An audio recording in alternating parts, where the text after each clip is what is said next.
성도들 잘 오셨습니다. 우리는 지난 시간 사도행전 12장 말씀을 통하여서 보았던 것은 우리 사도 야고보의 죽음 그리고 베드로의 삶, 그와 대비하여서 헤롯이죠. 아주 강력한 권세를 가지고 있었던 헤롯 아그리빠의 삶과 죽음에 대해서 우리는 말씀을 보았습니다. 그 가운데서 정말 하나님께 영광을 돌리는 삶이 어떤 것인지 그리고 죽음이 어떤 것인지를 야고보와 베드로를 통하여서 보여주셨고요. 그리고 하나님의 영광과 전혀 상관이 없는 삶이 어떤 것인지, 죽음이 어떤 것인지를 헤롯을 통하여서 보여주셨습니다. 그 가운데 한 가지 좀 의문 나는 점이 제가 뭐 시간이 그렇게 많지 않으니까 다 이렇게 할 수는 없지만 11장 맨 마지막 절에 보시면 바나바와 사울이 안디옥에서 예루살렘에 갔던 계기는 천하로 다 흉년이 들리라는 그 아가보 선지자의 예언 때문에 그 안디옥에서 구제연금을 모아서 예루살렘을 방문합니다. 그리고 11장이 끝났고 12장의 사건이 쭉 펼쳐졌었죠. 그리고 이 사건이 끝나는 맨 마지막에 또 마무리는 또 바나바와 사울이 이제 예루살렘에서 안디옥이라는 곳으로 돌아오는 것으로 사건이 이제 마무리를 되고 있습니다. 근데 그때 보면 오늘 본문에 보니 마가라는 요한을 데리고 돌아오는 것으로 나오고 있습니다. 여러분 지금 이게 헤롯이 막 야고보의 목을 치고요. 베드로를 이렇게 옥에 가두고 있을 때 바나바와 사울은 도대체 뭘 하고 있었을까 궁금하지 않습니까? 네. 근데 그 행적에 대해서는 성경이 침묵을 하고 있고요. 그냥 그 사건 전후에 이야기를 하는 그 뉘앙스로 보면 이 성경 저자의 뉘앙스는 그들이 거기에 있었죠. 뭐 했냐면 그들도 함께 기도했겠죠. 기도. 네. 근데 사실 이제 사울 같은 경우는 아주 이제 지적으로 뛰어난 자이지 않습니까? 이때 보면 우리를 놀라게 하는 것은 정말 우리 한 사람의 죽음도 귀하지만 우리 예수님께서 직접 부르신 제자의 목이 달아났습니다. 그런데 그 헤롯이 그런 강력한 권세를 가지고 온 교회를 막 핍박하려고 할 때 우리 생각에는 야 큰일 났다. 우리 어떻게 하지? 이런 마음이 들 텐데 우리 본문에 보니 교인들은 뭐 하고 있었냐면은 그냥 기도하는 거죠. 기도. 바나바와 사울도 그들과 함께 그냥 기도하는 거예요. 아마 우리 사람들 생각에는 야 이런 위기 상황 이몰전시인데 이러고 있으면 안 되지. 우리가 정말 어떤 이 헤롯 뒤에 로마 황제가 있으니까 그보다 더 빽 있는 사람을 찾아내서 우리가 구명 활동을 해야 되지 않냐. 그런 게 없어요. 그냥 기도하는 거죠. 네, 그냥 기도하는 거. 초대교회를 통해서 우리에게 말씀해 주시는 것은 이러한 어떤 교회의 위기 앞에, 특별히 영적인 위기 앞에 교회가 가장 해야 될 것은 바로 기도라는 것을 지금 이야기하고 있는 것이죠. 자, 그때 우리 뉴스 앞에 있습니다. 네, 신이 옆에 같이 앉으면 좋겠습니다. 네.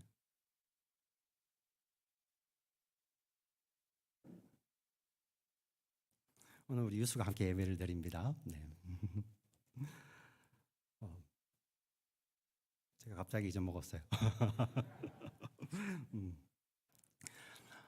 그런데 이때 정말 우리 생각에는 이 정말 큰일이다. 이게 우리가 어떤 그걸 내야 되는데 기도하고 있죠. 어떻게 보면 우리 인간적인 방법이 전혀 없습니다. 굉장히 우리 교회가 무식해 보이는데요. 정말 놀라운 것은 그 교회의 영적인 큰 위기를 가져왔던 인물을 하나님께서 처리하시더라는 거죠. 하나님께서. 우리는 사실 이러한 믿음이 굉장히 부족합니다. 우리가 막 이렇게 안달이 나야 되는데 우리가 부모들, 저도 마찬가지입니다. 우리 자녀들을 키울 때 내가 막 안달이 나야 되는데, 네, 그렇죠. 근데 우리 성경적으로 보면 그거는 사실 우리 인간이 할 수 있는 게 아니거든요. 하나님 앞에 기도하는 수밖에 없는데 우리는 그 상황이 오면 기도 대신에 우리가 막 그걸 해결하려고 하죠. 사실 오늘 본문이 그냥 어떻게 보면 그냥 넘어갈 수 있는 본문인데 저는 이 말씀을 묵상하는데 굉장히 은혜가 됐습니다. 여러분 갑자기 그런 사건 뒤에 바나바와 사울이 마가를 데리고 왔다. 왜 하필이면 마가일까? 네.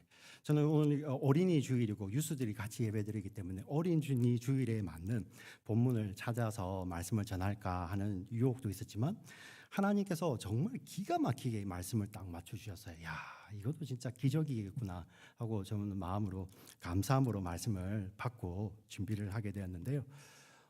사실 이 마가라는 인물은 다음 세대입니다. 다음 세대. 예루살렘의 지금 교회가 우리 1세대들 있잖아요. 베드로, 야고보, 그리고 그와 세대를 같이 하는 바나바와 사울. 예, 이 세대가 있는 반면에 이 마가라는 인물은 좀 독특합니다. 오늘 마가가 나오지만 사실 사도행전을 살펴보시면 마가를 먼저 소개하지 않고 마가의 집과 마가의 어머니를 성경이 먼저 소개합니다. 여러분 어떤 누군가를 소개할 때 그 사람을 먼저 소개하는 것이 아니라 그 사람의 집이 어떻고 그 사람의 어머니가 어떻고 이야기를 하면은 그가 어린 사람이란 걸 알 수가 있겠죠. 그죠? 잘 알려지지 않아 있으니까. 예. 요즘 말로 보면 뭐 마마보이 정도 되든지 그 집은 말이야 이런 집이고 그 엄마는 이런 사람이야 그렇게 이야기를 합니다. 자, 그리고 골로새서에 보면은 이 사도 바울이 이 마가를 소개하는데 그는 우리 한글 성경에는 이 마가가 죄송합니다. 바나바의 생질이라고 이야기를 합니다. 조카라고 이야기를 하죠. 근데 영어 성경을 보시면 그 본문에서는 정확하게 cousin이라고 번역을 하고 있어요. 도대체 이게 뭔가? 우리 조카와 사촌은 다르지 않습니까? 같나요? 삼촌과 사촌은 다르잖아요. 야, 왜 이렇게 다르게 번역을 하지? 한글은 삼촌이라고 번역을 하고 그리고 영어는 왜 사촌이라고 번역을 할까? 제가 궁금증을 못 이기고 찾아봤습니다. 어디서 찾았어요. 어떻게? 근데 다른 게 아니고요. 우리 그리스어, 헬라어라고 하죠. 헬라어에서는 그 단어가 이 사촌이에요. cousin, 사촌. 그런데 그것을 그 당시 또 이제 로마 사람들이요. 헬라어도 썼지만 그때 로마 언어가 있었죠. 그죠? 뭡니까? 라틴 말이 있잖아요. 그죠? 거기서는 그 단어가 비슷한 단어예요. 거기서는 삼촌이라고, 조카라고 나오는 거예요. 그래서 성경을 따져보면 이 마가는 바나바의 조카이든지 아니면 아주 나이 차이가 많이 나는 사촌이었던 것 같아요. 예. 그래서 항상 이 마가를 이야기할 때는 굉장히 어려 보이죠. 예. 근데 뜬금없이 이 바나바와 사울이 마가를 데리고 돌아오는 것으로 성경은 이야기를 하고 있습니다. 자, 그리고 사실 13장부터는 굉장히 이제 이 사도행전의 보이스가 바뀌게 됩니다. 그 전에 보면 모든 선교의 중심이 예루살렘에 있었어요. 예루살렘 교회. 그래서 예루살렘 교회에서 흩어져 나간 사람들이 교회를 세워 나가고 심지어 예루살렘에서 스데반의 박해로 말미암아 사람들이 세계로 흩어져 가는 가운데서 거기서 복음을 전하죠. 그래서 거기 보면 사마리아에도 있고요. 심지어는 안디옥 같은 것까지 있지 않습니까? 자, 그까지 와서 복음을 전하는데 꼭 우리 그 전에 12장까지는 그런 일이 벌어졌을 때 예루살렘 교회에서 사람들을 보내서 그곳에 어떤 일인지 보고 하나님께 영광을 돌리고 이런 일이 있다는 것을 이렇게 영광을 돌리죠. 중심이 바로 그 예루살렘 교회였던 것입니다. 그런데 여러분 13장 이후에 보시면 오늘 본문에도 나왔지만 성령께서 따로 두 사람을 세우라고 합니다. 그러면서 이 세워진 두 사람이 오늘 읽었던 본문부터 계속 두 사람은 사도라고 불리게 돼요. 우리가 아는 사도는 예루살렘에 있는 12사도들이죠. 그죠? 그런데 13장 이후로는 이 안디옥 교회에서 성령께서 직접 말씀을 하셔서 사람을 세우시고 그들을 사도라고 부릅니다. 그리고 이제부터 이어지는 모든 선교들이 이 안디옥 교회를 중심으로 이루어지는 것입니다. 그래서 그곳에서 소아시아로 사람을 보내서 교회를 개척하고 유럽으로 사람을 보내서 교회를 개척하고 하는 모든 선교에 되어진 일들이 안디옥 교회를 중심으로 이루어져요. 보이스가 바뀌는데 바로 그 앞서서 마가가 오는 내용을 성경은 기록하고 있습니다. 저는 이 말씀을 그냥 아무 의미 없이 흘려보낼 수 있지만 굉장히 은혜가 되었던 것이 어떻게 보면 12장에 교회의 엄청난 위기였는데 그들이 정말 무식하게 했던 것은 기도밖에 없을 거예요. 그리고 그 뒤에 이어서 이제는 이런 일이 안 이루어지도록 우리가 정말 대비를 해야겠다. 그렇게 성경이 기록하고 있는 것이 아니라 뜬금없이 마가나는 한 인물을 데리고 오는 것으로 성경은 13장을 시작하고 있습니다. 어린 세대죠. 예, 다음 세대입니다. 근데 여러분 성경을 읽어보시면 이렇게 정말 귀하게 데려왔는데 마가는 우리의 뒤통수를 빵 때립니다. 네, 성령 하나님께서 이 바나바와 사울을 선교사로 보내시는데 거기에 수행원으로 마가가 따라갑니다. 근데 마가가 따라가면서 13장 얼마 안 가서 13장 13절 밤빌리아 버가라는 곳에 가서 마가는 집으로 가버려요. 배 타고 갔다가 거기서 안디옥으로 돌아가는 것이 아니라 예루살렘으로 돌아갔다는 이야기가 나옵니다. 학자들은 왜 갔는지 모르죠. 근데 추정을 합니다. 아마 예루살렘으로 간 거 보니까 홈식에 걸려서 어머니가 그리워서 돌아갔다라는 말도 있고요. 예, 이렇게 그럴 수도 있겠죠. 그리고 밤빌리아 버가라는 곳이 이제 지형적으로 보면 이제는 완전 산길입니다. 산길입니다. 2000년 전이에요. 예, 치안이 지금처럼 좋지 않을 때 아닙니까? 그리고 요즘도 그냥 산에는 치안이 안 좋잖아요. 그때는 강도들이 득실득실할 때입니다. 예. 그러니 마가가 그것을 가서 보고 안 되겠다고 돌아가는 거죠. 또 한 가지 설명이 있습니다. 우리 마가복음 죄송합니다. 사도행전 13장 13절에 그때부터 바울 및 그 일행이라고 그 전에는 항상 바나바와 사울이었는데 사도행전 13장 13절에 가면 그때부터 바울 및 그 일행으로 순서가 바뀌어요.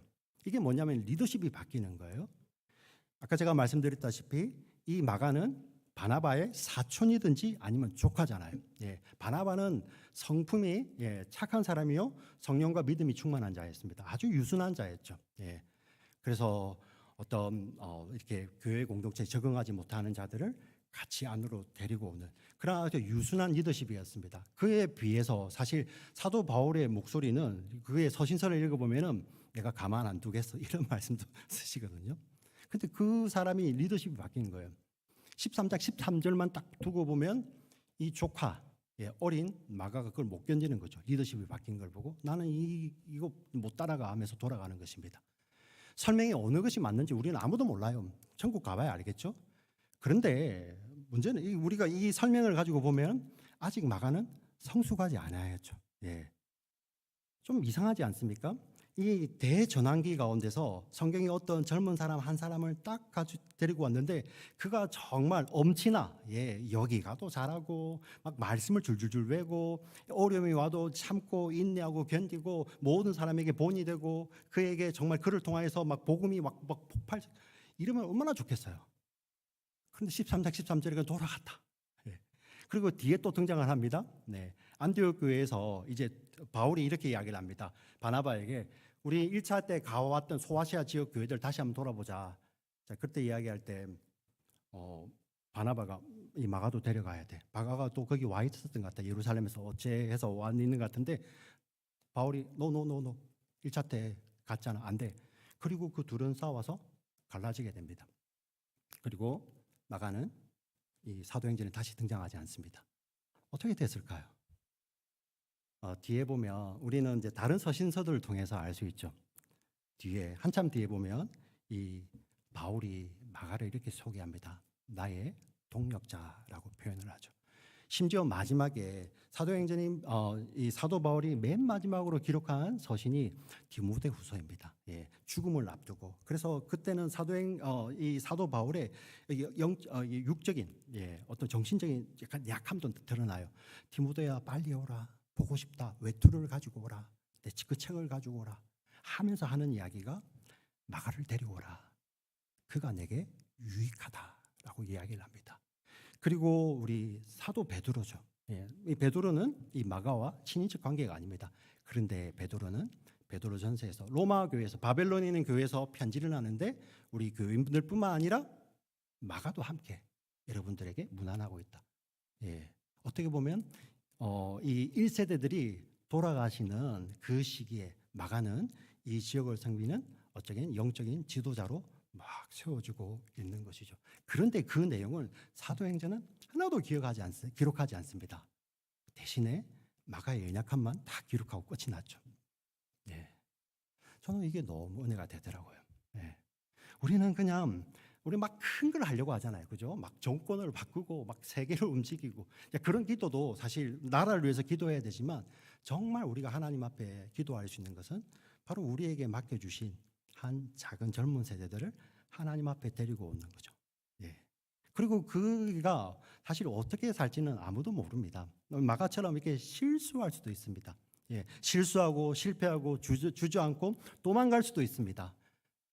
우리 어떻게 보면 부모 세대 우리의 손을 떠났죠. 그러나 하나님 절대 포기 안 하시더라고요. 예, 절대. 사실 이 사도행전이 기록될 때 저는 이게 처음 독자의 입장에서 이 성경을 읽어보면 얼마나 재밌을까. 처음 독자들은 이제 AD 한 70년 그 무렵이거나 조금 더 뒤에겠죠. 네, 그때는 어떻습니까? 이 마가라는 사람은 이미 복음서의 첫 번째 서신인 마가복음을 기록하였습니다. 이 교회의 지도자죠. 예. 나이도 아마 지극히 드셨을 것입니다.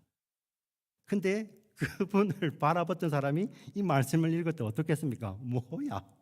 그 젊을 때 열받아서 힘들어서 겁나서 도망쳤던 그 마가가 이분이란 말이지. 예. 하나님 그 일을 하시는 거예요. 그 인생을 통해서. 우리에게도 주시는 말씀이 그대로입니다. 우리의 젊은 세대들, 우리 특히 이제 유치부, 유아부, 유년부 우리의 말 잘 듣지만 유스 청년들 정도 되면 정말 우리 부모들 아니 어른 세대의 머리 그 꼭대기에 있잖아요, 그죠? 네. 근데 하나님 앞에 그냥 내어 드리는 거죠. 하나님께서 그 세대를 통하여서 하나님은 당신의 일을 하실 것입니다. 네. 하나님은 그 일을 하고 계시는 거예요.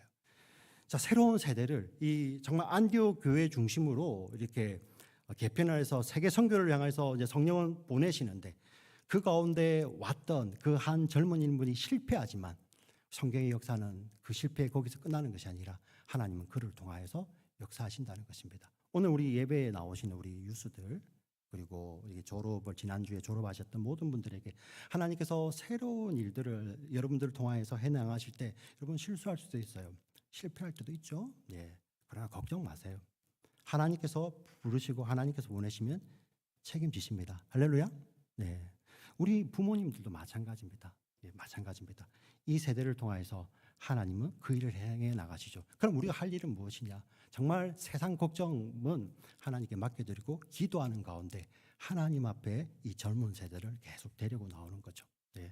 여러분 어릴 때부터 어린 자녀들을 교회 가기 싫어하는 아이들 아니면 이렇게 왜 피곤 그 아이들 하나님 앞에 이렇게 같이 나오는 것도 너무나 귀한 부모의 사역인 것입니다. 네, 우리 유스들과 함께 우리 교사들이 함께 드리는 예배, 유아부 유년부와 함께 드리는 예배, 하나님 앞에 그 아이들을 같이 나와서 하나님 앞에 서는 그 자체가 하나님께서 그렇게 기뻐하신 사역인 줄 믿습니다. 아멘, 아멘. 자, 너무나도 놀랍죠. 이러한 큰 대전환기 앞에 앞으로 실패할, 앞으로 실수할 그 한 사람의 젊은이들을 데리고 오는 것이 바로 바나바와 사울의 사역이 있다는 것입니다. 그것이 기도하는 가운데. 자, 이러면서 이제 13장부터 보이스가 변합니다. 안디옥 교회가 드디어 우리 앞에도 나왔지만 이제는 안디옥 교회에 거기에 선지자와 교사들이 있으니로 시작을 합니다. 우리 13장 1절을 같이 한번 읽어보겠습니다. 같이 읽겠습니다. 시작.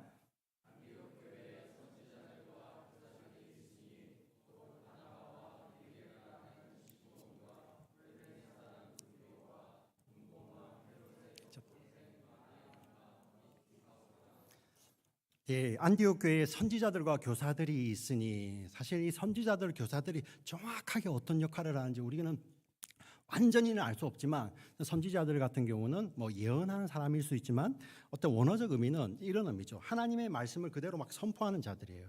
사실 이때는 아직 신약 성경이 완성이 되어 있지 않습니다. 구약 성경도 아직 하나로 이렇게 뭉쳐져 있지 않을 때, 하나님 말씀이 분명한데 구약 성경이 하나로 뭉쳐져 있지 않을 때 정말 하나님께서는 선지자를 통해서 말씀을 선포하시죠.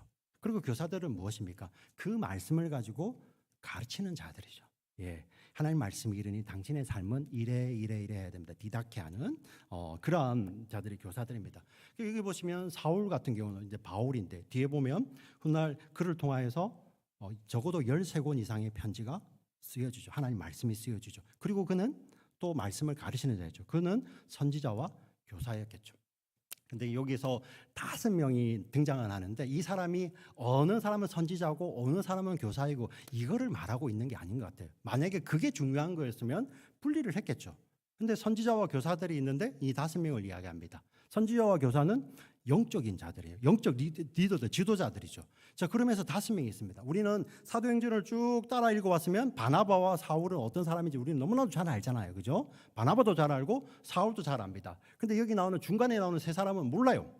예, 모릅니다. 그 사람이 어떤 사람인지 모르기 때문에 바나바와 사울에 대한 설명은 없는데 나머지 3사람은 설명이 있잖아요.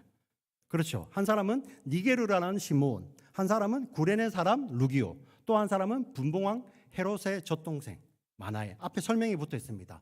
자, 이렇게 설명했으면 앞으로도 계속 이 사람들이 등장을 해야 되는데 이 사람들이 이제 등장하지 않아요. 네. 그냥 여기 기록해 놓는 것입니다. 도대체 왜 이렇게 기록했을까? 그 여러분 잘 보시면 첫 번째 나오는 니게르라는 시므온, 니게르라 하는 동사 칼레오인데요. 여러분 우리 영어로는 콜입니다. 콜. 누구 부를 때 그죠? 콜. 그래서 이렇게 어떤 사람이 뭐로 불린다는 말을 그 말을 그대로 쓰는 거예요. 시므온이라는 사람이 있는데 이 시므온은 우리 그 누가복음 2장에 나오는 아기 예수님을 기다리는 그 시므온과 아주 똑같은 말입니다. 똑같은 말이고요. 이 사람이 어떤 이름은 우리 유대인 이름을 가지고 있어요. 그런데 이 사람을 사람들이 부를 때 니게르라고 불렀다는 거예요. 니게르라는 원어적 의미는 피부가 검다는 거예요. 예. 그냥 단순히 햇볕이 타서 시커멓게 탔다는 말이 아니라 그 사람의 인종이 흑인이라는 거죠. 흑인. 자, 이 사람이 우리는 모릅니다. 뭐 어떤 사람들은 이 사람이 그 에티오피아 유대인 그 출신이다. 어떤 사람은 이 사람이 예수님의 그 십자가를 대신 지어주었던 구레네 시몬이다. 근데 그 시몬과 이 시몬은 또 철자도 다르고요. 뒤에 또 구레네 사람을 이야기하는데 굳이 그것을 구별해 쓸 필요가 없잖아요. 네. 어떤 의미냐면은 그냥 처음에 독자들이 받았을 때 피부가 검은 사람들은 그 당시 우리 로마 제국하에서는 거의 대부분이 노예였어요. 노예들. 근데 그 노예가 지금 어디에 있는 거예요? 리더십에 들어있는 것입니다. 선지자와 교사들.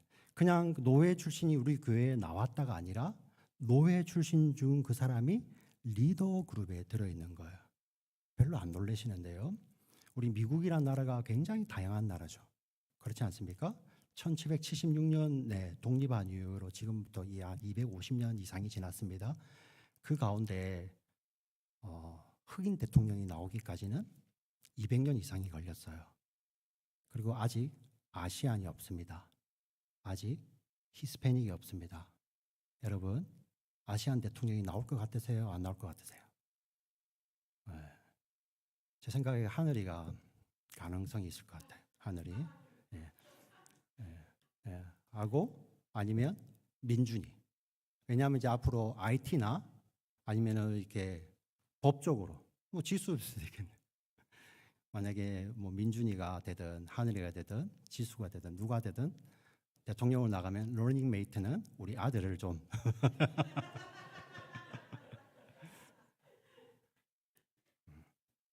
꿈 같은 이야기죠. 예, 꿈 같은 이야기. 250년이 지나가고요. 노예 해방이 된 지가 1861년에 링컨이 암살당하죠. 예, 그 뒤로 약 200년 가까이 흘러가는데 처음 나왔습니다. 미국 같은 다양성의 나라. 근데 여러분, 2000년 전에는 아예 신분 자체가 달랐어요. 예. 피부가 그냥 검다는 것이 아니라 우리는 다른 사람이야. 유대인들도 심했고요. 예. 근데 그게 그냥 교회 출석자가 아니라 교회 리더로 들어온 거예요. 교회 리더로. 그리고 뒤에 나오는 구레네 출신 루기오. 구레네는 지금 북아프리카 리비아 지역입니다. 아무 설명이 없어요. 루기오, 헬라식 이름입니다. 로마식 이름이죠. 어떻게 보면 뭐 이렇게 디아스포라 유대인일 수도 있고 아니면 이방인일 수도 있어요. 예. 그리고 이어지는 헤롯의 분봉왕 헤롯의 젖동생 마나엔. 분봉왕 헤롯은 학자들이 대부분 동의합니다. 우리 누가복음에 나오는 헤롯 안디바예요. 헤롯 안디바. 이에 젖동생이라는 단어는 함께 젖을 같이 먹고 자란 친형제를 말할 수 있어요. 그래서 이 단어를 언제 썼냐면 나이 차이가 많이 나는 동생을 향할 때 젖동생이라고 하기도 하고요. 또 이것을 그냥 아주 가까운 친구들 있죠. intimate friend를 이야기할 때도 이 젖동생이라는 단어를 썼어요. 근데 여러분 잘 아시다시피 헤롯 안티바는 어떤 사람입니까? 교회사에서 중요한 침례 요한의 목을 친 자예요. 그리고 예수님께서 십자가에 달리시기 전에 빌라도의 재판 받을 때 빌라도가 헤롯 안티바에게 예수님을 보내요. 이 헤롯 안티바가 명절 지키러 예루살렘에 와 있었거든요. 그때 헤롯 안티바가 뭐 한지 아세요? 예수님이 희롱했던 자입니다. 기적 이렇게 봐. 내 앞에서 선지자 노릇 해봐하고 희롱하고 보냈던 자입니다. 어떻게 보면 교회하고는 안 맞죠. 백그라운드가 안 맞는 거예요. 근데 그와 가장 가까운 젖동생 마나엔이 여기 안에 리더로 들어있는 것입니다. 교회 안에. 왜 이걸 기록하고 있을까요? 이유는 무엇입니까? 그리고 그 세 사람이 그렇게 잘 소개를 하고 그 뒤로는 아무 역할이 등장하지 않는데 성경은 왜 이걸 기록할까요? 보여주고 싶은 거예요. 교회가 이런 거야 하고 성령 하나님께서 보여주고 싶은 거예요. 근데 여러분 기억해 보시면 이 교회 안에 유대인 사도들이 그리고 피부가 검은 자들, 노예 취급받은 자들, 그리고 이방인, 그리고 정말 그 원수 같은 예수님을 희롱했던 그 헤롯의 젖동생 보면 싫지 않겠어요? 네. 근데 그들이 하나가 되어서 리더십을 행사하고 있습니다. 그 교회가 어떻게 이루어질 수 있습니까? 우리가 지금까지 읽어왔잖아요. 유대인들이 스스로 하지 못합니다. 그러나 그때마다 하나님 직접 개입해 오시면서 주저하지 마라. 내가 보냈다. 주저하지 마라. 내가 보냈다고 하나님 말씀하시고 주저하지 말고 따라가라. 음성도 주시잖아요. 성령님께서 그 일을 하고 계시는 거예요. 여러분 이 말씀을 2000년 전에 있던 그 말씀으로만 잊어버리면 안 됩니다. 오늘날에 사는 교회, 현대를 사는 우리 교회에게도 그대로 적용되는 말씀이에요. 여러분 한번 생각해 보세요. 우리는 이민교회잖아요. 네, 영어에 아주 익숙해 있습니다. 잘하지는 못해도 익숙해 있습니다. 마트에 가면 다 이렇게 외국인들 만나죠. 근데 우리 교회 공동체 안에서 어떤 그룹에 우리와 다른 언어를 쓰는 사람이 들어오면 불편할 수 있죠.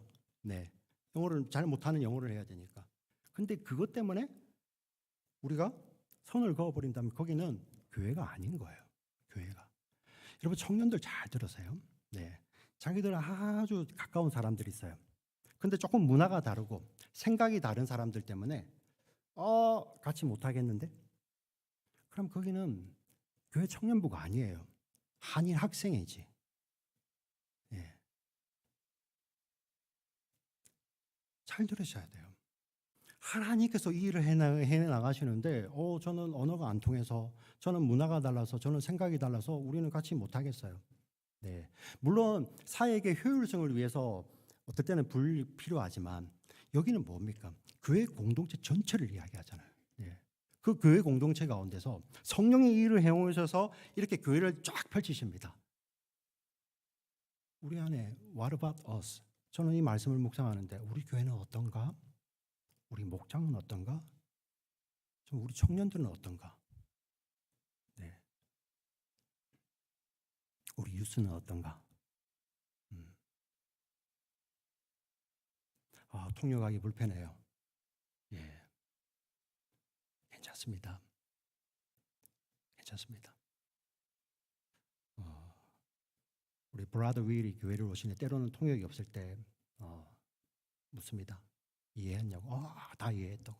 예, 뭘 이해했을까요? 근데 그 이야기합니다. Holy Spirit could be our interpreter. 예. 여러분 우리 자녀들도 마찬가지입니다. 우리 유스들 어린 자녀들하고 함께 예배 드릴 때 보면 아이들도 막 이러고요. 예, 아이들 막 소리 내죠. 그 소리 내면 여러분 절대 돌아보시면 안 돼요. 우리 같이 어린 아이들 데리고 예배 드리는 부모님들이 제일 무서워하는 눈빛 중에 하나가 아이들이 소리 냈을 때 그 앞에서 돌아보는 그 어른들의 시선이에요.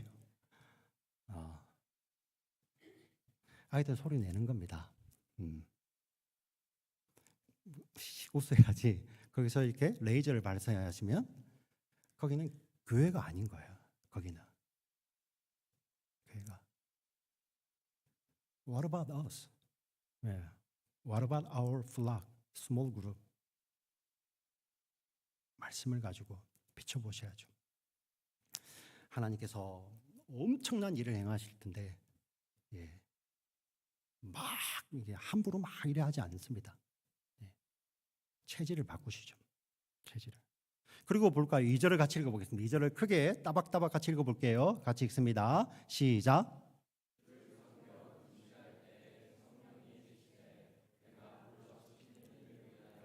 바나바와 사울을 따로 세우라 하시니. 자기 보시면 주를 섬겨 금식할 때 여기서 섬기다라는 단어가 나오는데요.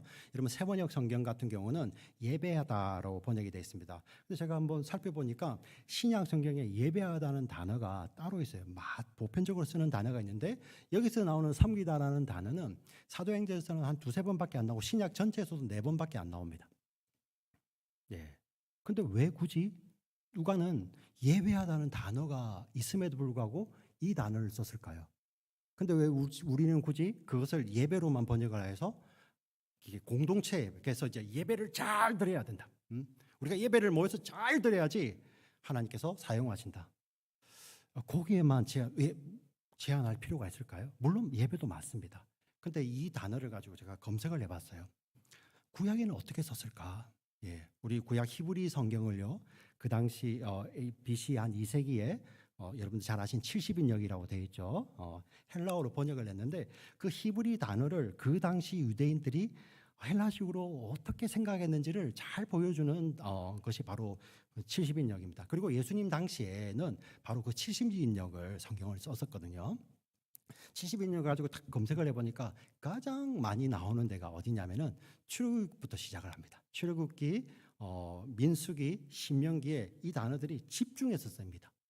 언제 쓰고 있냐면은 성소에서 우리가 회막이라고 부르잖아요, 그죠? 예, 성전이라고 부르는. 그 당시에는 이제 성전은 없고 성소만 있을 때 회막에서 제사장들과 레위인들이 하나님 앞에서 그 거룩한 업무를 할 때 이 섬기다는 그 단어를 쓰고 있더라고요.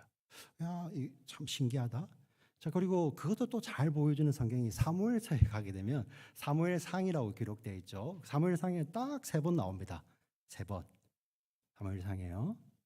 언제 나오냐면은 어린 사무엘이 어릴 때부터 여호와 앞에서 그가 사무엘이 언제냐면 엘리 대제사장 때 그 성소에서 섬기거든요.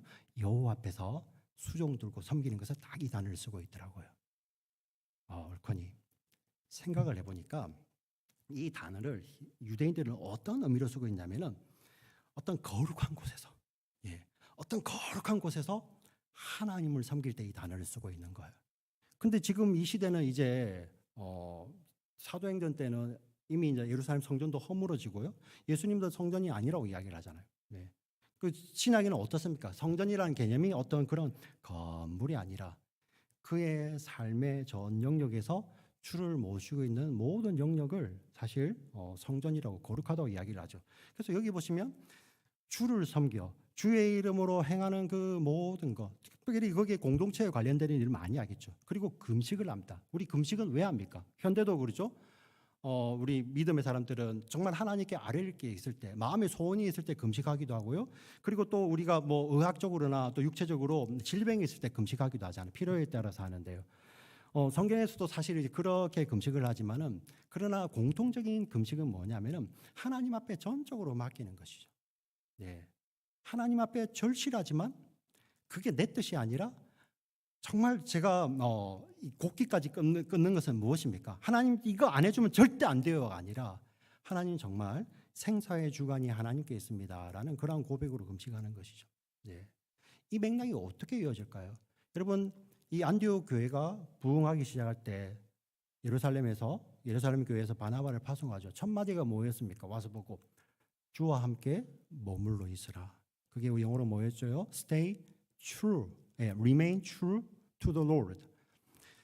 주님께 참으로 있으라는 거죠. 우리 현대식 표현은 찐이 되어라, 찐. 찐. 이 안디옥 교회 사람들이요, 주를 섬겨 주의 이름으로 모여서 주의 이름을 행하는 그 모든 가운데서 정말 하나님 앞에 찐일 때, 그때예요. 그때입니다. 조건절은 아닙니다.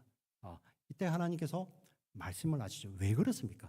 여러분 구약의 역대하를 봐도 스바냐를 봐도 스가랴를 봐도 이렇게 말씀이 되어 있습니다. 여호와의 영은 여호와의 눈이라고 표현하게 하기도 합니다. 여호와의 영은 온 땅을 감찰하시면서 그 마음에 전심으로 여호와를 향하는 자를 찾는다고 이야기를 하세요. 그리고 그에게 능력을 주신다고 이야기를 합니다.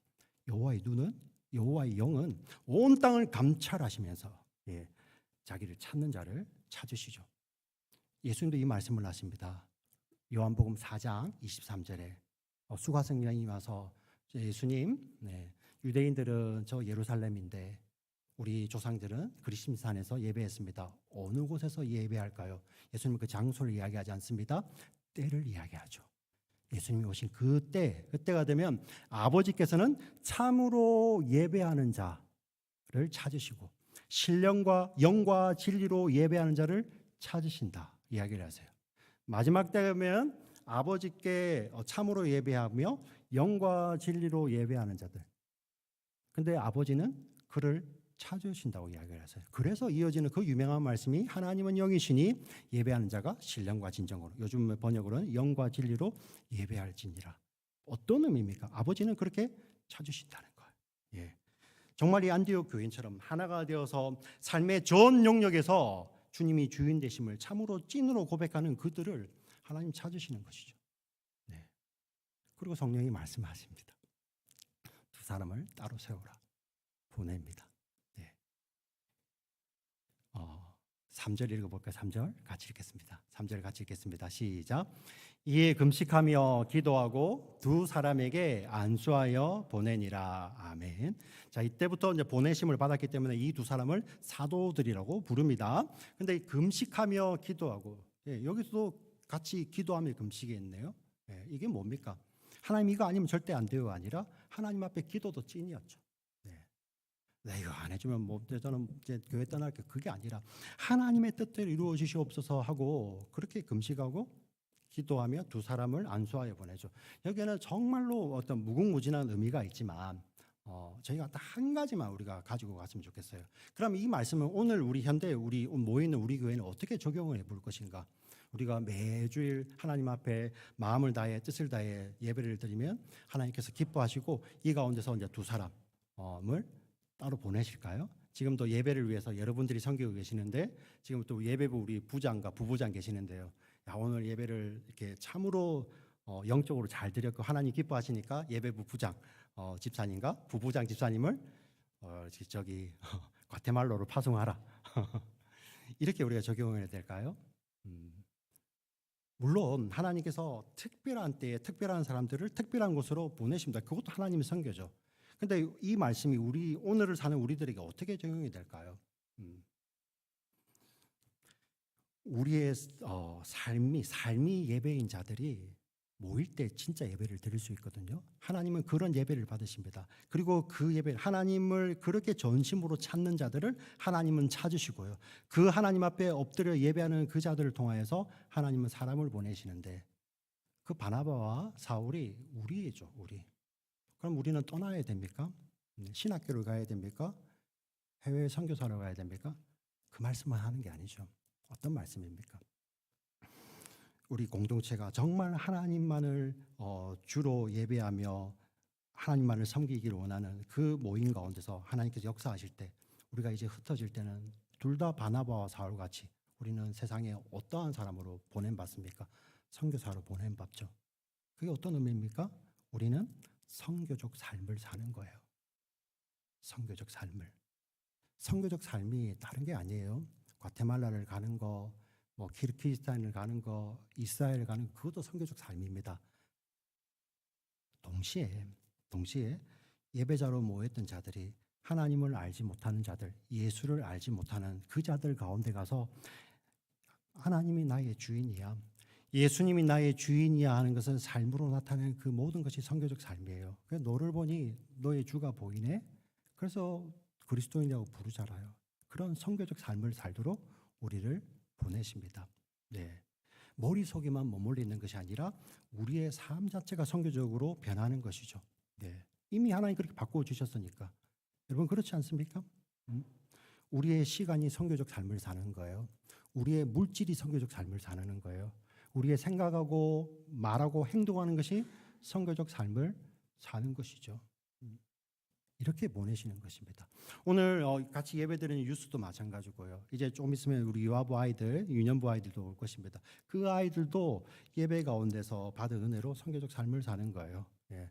유아들이 이렇게 주의 이름으로 자기의 장난감과 과자들을 양보할지는 모르겠습니다만, 네. 마찬가지로 우리 유스 아이들도 마찬가지입니다. 이제 여기서 졸업을 하고 대학을 가는 우리 2명의 우리 유스 아이들도 있는데요. 어느 곳에 있든지 그 주님 때문에, 예수님, 내 안에 계시는 예수님 때문에, 그 예수님이 주인 되어서 그 삶을 그 가치관으로 살아가면 그는 선교사의 삶을 사는 거예요. 네. 근데 성경이 무엇입니까? 하나님 함께 하시고요. 하나님 그들을 보내셨기 때문에 반드시 그들과 함께 하시고 떠나지 않으시죠. 다시 말씀을 정리해 보겠습니다. 사실 제일 처음 서도에 나왔던 마가는 우리의 눈으로 봤을 때는 굉장히 실패한 사람처럼 여겨졌지만, 그러나 하나님께서는 그 젊은 마가를 그렇게 버리지 않으십니다. 절대 버리지 않으십니다. 하나님께서 부르신 자들 반드시 그와 동행하시면서 그를 통하여서 하나님은 하나님 나라를 이 땅 이미 완성되어 있지만 이 땅 가운데서 드러내는데 그의 삶을 사용하는 것이죠. 오늘 말씀을 듣는 우리 유서들에게도 그대로 부탁을 드립니다. 권면을 드립니다. 앞으로 여러분들 하나님은 성공자로 부르시는 것이 아니라 삶의 자리에서 실패할 수도 있어요. 예. 때로는 그게 부끄러워서 포기하고 싶을 때 있고 도망가고 싶을 때 있고 주저앉고 싶을 때도 있죠. 자, 그때마다 우리는 하나님 붙드는 거죠. 예, 하나님 더 붙드는 것입니다. 그때마다 우리 교회는 우리 그 젊은 세대들, 다음 세대를 위해서 우리가 지지해주고 함께 기도함으로써 하나님 나라를 함께 꿈꾸며 정말 하나님께서 다음에 다시 우리를 만나실 때 어느 교회 그 안에 그 다양한 자들, 세대를 뛰어넘어서 인종을 뛰어넘어서 문화를 뛰어넘어서 가치관을 뛰어넘어서 예수 그리스도라는 그 주 안에서 하나 되는 그 공동체를 통하여서 하나님 이렇게 말씀을 하시겠죠. 여기에 탈라시에 교회가 있었으니 그 교회에 어떤 사람들이 영적인 지도자고 그 가운데 있는 모든 사람들이 바로 주를 섬겨 금식하며 하나님께 영광 돌리며 하나님의 기쁨이 되고 그 일을 통해서 이 땅에 주의 나라를 나타내는데 쓰임 받다가 다시 만나게 되는, 정말 하나님께서 그렇게 평가해 주시고 칭찬받는 우리 교회, 우리의 자녀 세대들, 그리고 우리 유아부, 유치부, 유년부, 우리 청년들, 유스들 다 되기를 주의 이름으로 부탁을 드리고 축원드립니다. 아멘. 살아계신 하나님 아버지 참으로 감사합니다.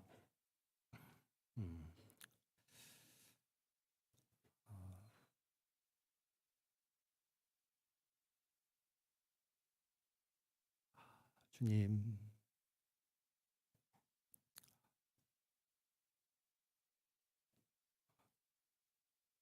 저희 부모들이 회개합니다. 하나님, 우리